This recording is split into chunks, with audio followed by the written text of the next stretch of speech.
आदरणीय मित्रों, श्री अवतार का बोध हो, श्री माता धरती का बोध हो। मित्रों, हम आज प्रस्तुत हैं इस्लाम की 7 अटपटी बातों को लेकर। 7 इस्लाम के वैसे तथ्य जो कि अटपटे हैं, संदेह के घेरे में हैं और जिनसे इसका आधार ही हिल जाता है। और लीजिए प्रस्तुत है नंबर 1। यह इस्लाम कहता है कि अल्लाह है निराकार, उसका रंग रूप आकार प्रकार नहीं है, वह देहधारी नहीं है, वह किसी लोक में रहता है और वहीं से संपूर्ण विश्व पर, संपूर्ण ब्रह्मांड पर वह शासन है करता। और वह अल्लाह अपने फरिश्ते के द्वारा, दूत के द्वारा रसूल मोहम्मद को अपने आदेश भेजता है और रसूल मोहम्मद मिलने के लिए अल्लाह से 7वें आसमान के पार जाते हैं अपने गधी पर सवार होकर। दोस्तों, अब आप इन तथ्यों पर, इन बातों पर गौर कीजिए। यदि वास्तव में निराकार है तो फिर अल्लाह बोलता है कैसे? वह फिर आदेश भेजता है कैसे? और जब मोहम्मद मिलने जाते हैं तो किससे मिलने जाते हैं? बातें कैसे करते हैं रसूल से, मोहम्मद से? जब तक कि शरीर नहीं होगा तब तक बातें करना, शब्द निकलना कहां से क्या संभव है? और कोई स्थूलधारी, देहधारी व्यक्ति उन शब्दों को, नादों को समझ सकता है क्या? दोस्तों, अल्लाह वैसे वैसे आदेश देता है कि सामान्य व्यक्ति भी वो बातें सुनकर शर्मा जाए। आप अगर संपूर्ण कुरान को एक बार देख लेंगे, पढ़ लेंगे तो बातें समझ में आ जाएंगे। यह तथ्य नंबर 1। अब तथ्य नंबर 2। ये जो कुरान है, ये जो कुरान शरीफ है, यह भी संदेह के घेरे में है। लोग कहते हैं कि कुरान की आयतें जब आती थीं, जब उतरती थीं मोहम्मद पर, तो वे लिखवाते थे। स्वयं मोहम्मद साहब नहीं थे पढ़े लिखे और वे लिखवाते थे। और लिखने वाला लकड़ी पर, हड्डी पर, चमड़े पर लिखा करते थे। और मोहम्मद साहब के देहांत होने के लगभग 24 साल के बाद संग्रहित सबको किया जाता है और उसका संकलन बनाया जाता है। ध्यान देने योग्य बात है कि 24 वर्षों में बहुत सारी आयतें नष्ट हो गईं। संकलनकर्ता ने, लिखने वाले ने स्वयं खुद जोड़ा उसमें कुछ।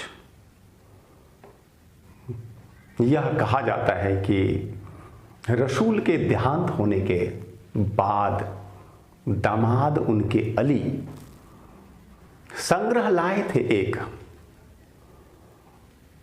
लेकिन जो खलीफा थे वे नहीं मानते हैं और झूठा होने का आरोप लगाते हैं और अली के कुरान को मानने से इनकार हो जाते हैं। दोस्तों, जब कि 24 वर्षों के बाद संग्रहित होता है कुरान, तो तत्कालीन जो खलीफा थे वे आदेश देते हैं कि जहां कहीं भी कुरान के नाम पर संग्रह है सबको मिटा दो, सबको नष्ट कर दो। और जबरन सारे संग्रह जहां तहां थे पड़े हुए सबको नष्ट कर दिया जाता है। और ऐसे में वह कुरान ही आ जाता है संदेह के घेरे में। वह अल्लाह की वाणी है। एक बार आप उसे देख लीजिए, पढ़ लीजिए, तो समझ आ जाएगी कि वह अल्लाह की वाणी नहीं हो सकती है। लीजिए अब तीसरा तथ्य देख लीजिए आप। मोहम्मद का चरित्र, वे बचपन से लेकर देहांत होने तक जो इतिहास है, जीवनी है उनकी, आप उसे देखिए, पढ़िए। हमारे देश में क्या होता है कि लोग परमात्मा को पाने के लिए सन्यासी बन जाते हैं, सब कुछ त्याग देते हैं। लेकिन इसके उलट वहां मोहम्मद के जीवन में क्या होता है? ये तो अल्लाह के आदेश भी आते रहते हैं और साथ ही संघर्ष, युद्ध, शादियां भी होती रहती हैं उनकी। 52-53 साल के मोहम्मद 6 साल की बच्ची, गोद में खेलने वाली बच्ची से विवाह कर लेते हैं। 9 साल की अवस्था में उससे संभोग भी करते हैं। दोस्तों, भारतीय ऋषियों के जीवन को देखिए, जीवनी को पढ़िए, साथ ही रसूल के जीवन को देखिए, जीवनी को पढ़िए, समझ आ जाता है स्पष्ट अंतर। रसूल के जीवन में हिंसा है, लूट खसोट, राज्य का निर्माण करना है, और भारतीय ऋषि राज्य छोड़ देते हैं। जमीन और आसमान का फर्क है। वहां भोग है तो यहां त्याग है। मित्रों, नंबर 4 कहता है इस्लाम की मोहम्मद लास्ट रसूल हैं, अंतिम रसूल हैं। इसके बाद अब अल्लाह रसूल नहीं भेजेगा दुनिया में। अब थोड़ा विचार कीजिए, वही कहता है कुरान की मोहम्मद से पहले बहुत सारे रसूलों को भेजा गया है, और कहता है कुरान की ईसा मूसा वगैरह रसूल थे अल्लाह के भेजे हुए। अब देख लीजिए कि मोहम्मद से लगभग 600 साल पहले हुए थे ईसा मसीह। 600 साल बाद ही अल्लाह को जरूरत हो गई भेजने का रसूल, लेकिन अब तो 1400 साल हो गए हैं, और फिर दुनिया लाखों सालों तक रहेगी। तो वो क्या लाखों सालों तक जरूरी नहीं होगा रसूल को भेजने की? यदि मात्र 600 साल में ही भेजना पड़ा था, तो फिर लाखों सालों के धरती के जीवन के क्रम में न भेजने की जरूरत, यह बात तो समझ में नहीं आती।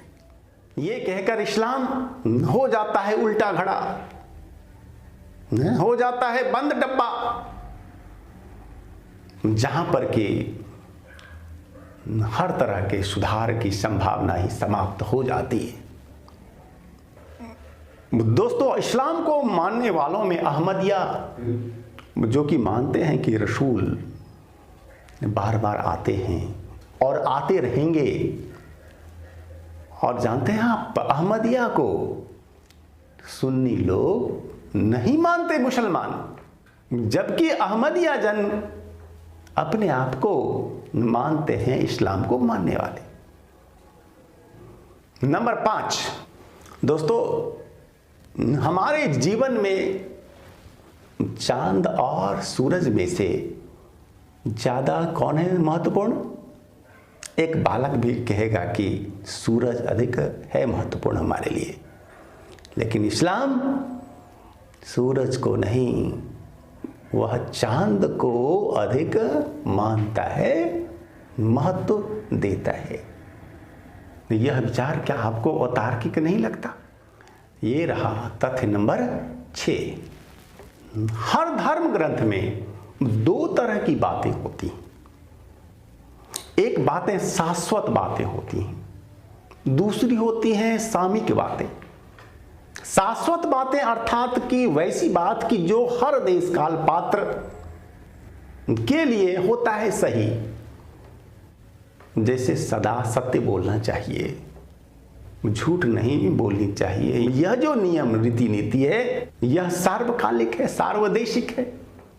हर व्यक्ति, वस्तु, स्थान, घटना, देश काल पात्र सब जगह के लिए सही सत्य मानी जाएगी। दूसरी बात होती है सामयिक बात। सामयिक बातों में क्या कि जो बातें किसी खास देश काल पात्र के लिए बोली कही जाती हैं, जो शाश्वत नहीं होती, जो किसी खास समय, मौका, परिस्थिति, जगह, स्थान, व्यक्ति के लिए संबोधित की जाती हैं। और वे सामयिक बातें हमेशा और सबके लिए सही सत्य नहीं होती। मान लीजिए लोग बोले कि वस्त्र पहनना चाहिए, यह शाश्वत बात है। और अगर कहा जाए कि वस्त्र इसी नाप का पहनना चाहिए, तो यह सामयिक बात होगी। यदि हम किसी खास नाप, साइज के वस्त्र को पहनने की बात बोलेंगे तो वो फिर हमारी बात सारे लोगों के लिए, सारे पात्रों के लिए, सभी समय के लिए सत्य नहीं होगी। लेकिन यहां तो यही गड़बड़ झाला है। यह जो कुरान है, दोनों ही तरह की बातें इसमें हैं लिखी हुई। शाश्वत बातें भी हैं कुछ और सामयिक बातें भी हैं कुछ। भाई शाश्वत बातें तो हमेशा के लिए सही हैं, लेकिन जो सामयिक बातें हैं विशेष देश काल पात्र हेतु संबोधित हैं, वैसी बातों को रूपांतरित करना, बदलना जरूरी होता है। लेकिन यह बात कुरान मानने के लिए, इस्लाम मानने के लिए, यह पूरा इस्लामिक जगत मानने के लिए नहीं है तैयार। और अंतिम तथ्य, सातवां तथ्य आपके सामने में रख रहे हैं। शिया वक्फ बोर्ड के रहे थे चेयरमैन वसीम रिजवी साहब, और वसीम रिजवी साहब ने सुप्रीम कोर्ट में एक लोकहित याचिका दायर की कि 26 आयतें जो है कुरान में वे आतंकवाद को बढ़ावा देती हैं। ये 26 आयतें बाद में जोड़ी गई हैं और वे साक्ष्य भी देते हैं कि कब कैसे जोड़ी गई हैं। वसीम रिजवी साहब का कहना है कि यह कुरान है मिलावटी।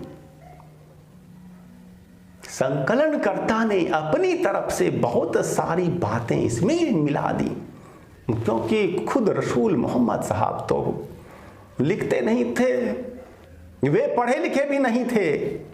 और फिर देहांत होने के 24 वर्षों के बाद संकलित हुआ यह कुरान मजीद, जिसमें बहुत सारी बातें हो गई मिलावटी। लेकिन मित्रों, आप जानते हैं सुप्रीम कोर्ट जिहादी वर्ग के भय से याचिका को खारिज कर देता है। दोस्तों, बहुत सारे मुस्लिम विद्वानों का कहना है कि 26 ही नहीं 400 से अधिक ऐसी हैं आयतें इसमें जो कि निकालने योग्य हैं, जो कि आतंकवाद का अप्रत्यक्ष रूप से संपोषण किया करती हैं। ये 400 से अधिक आयतें विश्व जीवन के लिए, मानव जीवन के लिए है खतरनाक। लेकिन इसके लिए तैयार है कौन कौन? जिहादियों के डर से लोग सच को सच नहीं बोल पाते। लेकिन कब तक लेकिन कब तक लोग डरते रहेंगे? एक समय वह आएगा कि लोग सच बोलेंगे। वह समय आएगा कि जब कुरान और मोहम्मद पर होगी बहस, और ना केवल इन पर, जितने भी धर्म ग्रंथ हैं दुनिया में, वेद, गीता, रामायण, भागवत, बाइबल, त्रिपिटक, ग्रंथ साहब वगैरह वगैरह, सब पर ही होगी चर्चा, होगी बहस, और सब में ही कुछ न कुछ छांटने योग्य हैं। दोस्तों, सभी धर्म ग्रंथों में कुछ न कुछ अनुपयोगी हैं अंश, जिन्हें निकालने की आवश्यकता है। और आने वाले समय में दुनिया उन्हें निकाल देगी, और जो अंश उपयोगी हैं केवल उन्हें ही रखा जाएगा। दोस्तों, आपने हमारे वीडियो को लास्ट तक देखा, इसके लिए आपको धन्यवाद।